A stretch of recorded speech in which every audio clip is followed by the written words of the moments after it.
I'm sure they'll come back. It's been a hefty period over Christmas, and but it's a boost for Arsenal that today.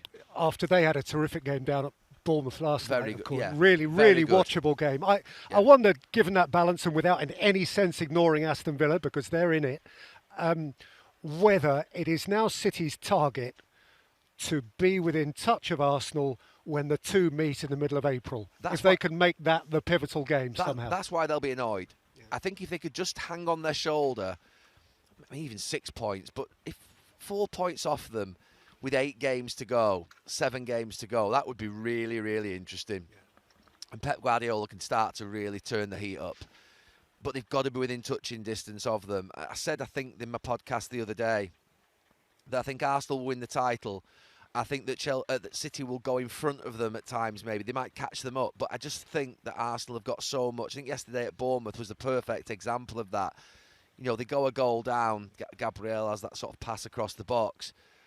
But then the firepower that they bring off the bench, you know, Jesus, Saka and Trossard, I think they brought off the bench, didn't they, in the second half?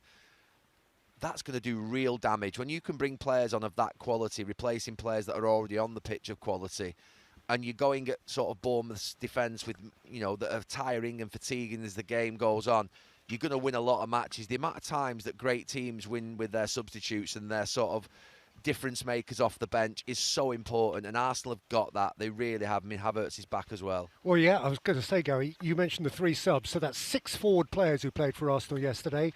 Eze didn't get on, and Havertz wasn't even in the playing party. Yeah. I mean, that is formidable strength, isn't it? It is, and that's what they're going to have going down the home straight. They're going to have options, and what Arsenal are going to be able to do, I mean, City can do it as well. You think when Doku comes on the pitch today, you think that he's got that sort of ability to do things. But what Arsenal are going to be able to do is be 1-1, 1-0 down, and be able to throw on 3 or 4 players that are just going to completely transform the game and the momentum of a match.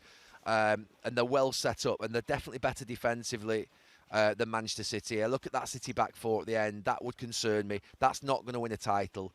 So Gvardiol and Diaz, maybe you could get there, but I'm not sure that 4 at the end are going to get anywhere near a title. They're going to concede chances and goals, and you're going to be able to get at them.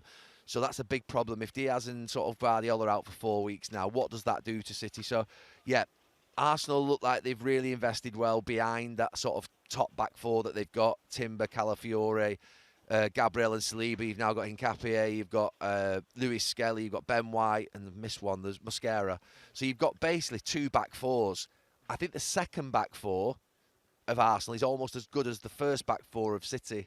That's how good that second back 4 is. So that's a real strong point. It's difficult to see how Arsenal can't really do it from here with the power that they've got and the strength and the sort of reinforcements. On Aston Villa, who we have to mention, they're level on points with Manchester City.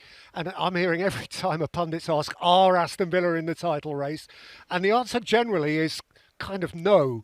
And I sense actually the Villa fans quite like that. They're happy with that. They understand where they're at.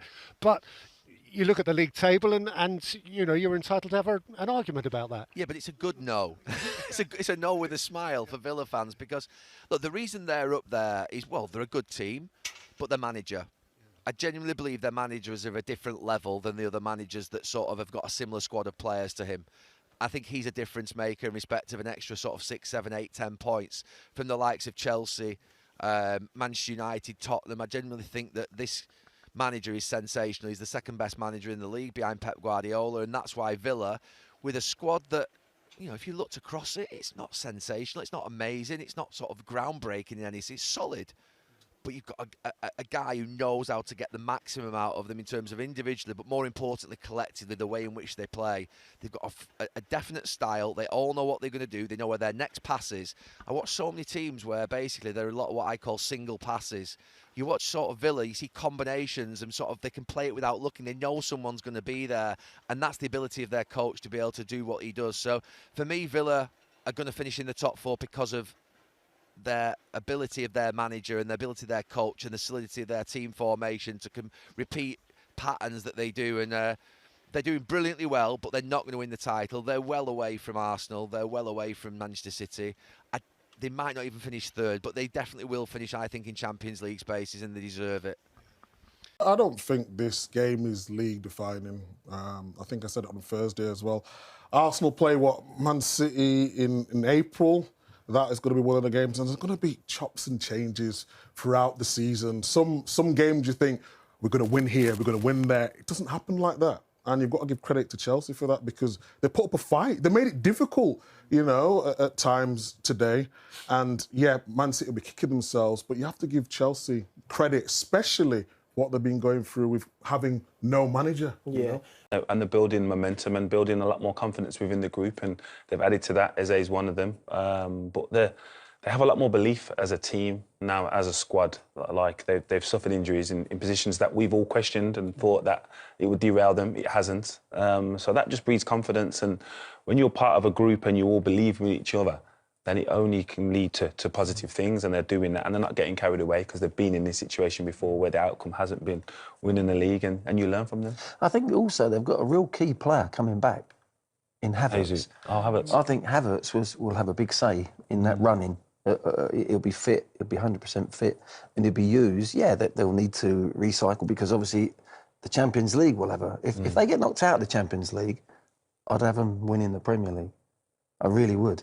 But they'll want to go all the way. You don't see that could potentially derail them, I think, because when everything's going so well, the first thing that doesn't go well, it could have a knock-on effect in other competitions. Yeah, they'll want to go all the way, and momentum is a big thing, and confidence. But I think it will take a lot out of them if they go all the way to the final, if you like, and lose. They'd have probably looked back and gone, oh, if we'd have got knocked out in the quarter-final, we wouldn't have, the rails wouldn't have come off. So it's a chicken and the egg. As a footballer and a club, you want to do well in every game.